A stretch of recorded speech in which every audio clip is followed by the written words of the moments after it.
সারাদিন কাজ করার পরেও যখন শ্বশুরবাড়ির লোকের কাছে শুনতে হয় সারাদিন কি হ্যালো এভরিওয়ান, আসসালামু আলাইকুম। খুব সকালে উঠে রান্নাবান্না কাজে লেগে পড়ে এখানে 2 চুলায় রান্না বসিয়ে দিয়ে আরেক দিকে তরকারি কাটতে বসেছি।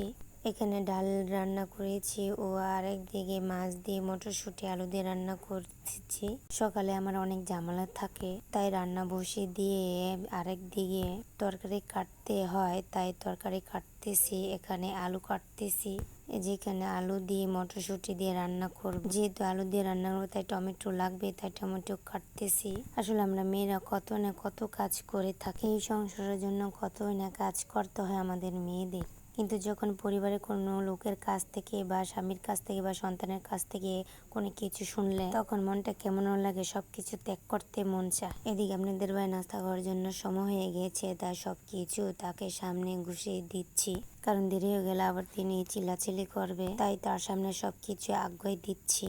আমরা মেয়েরা নিজেদের চিন্তা না করে পরিবারের চিন্তা করে থাকি, তারপরও মেয়েরা ভালো না। এদিকে নাস্তা করে জামানো শেষ করে এখানে মুরগিগুলো অনেক চিল্লাচিল্লি করতেছে, তাই মুরগিগুলোকে আদার দিচ্ছি। আগে মুরগি পালতাম না, কিন্তু এখন শখ করে মুরগি পালতেছি।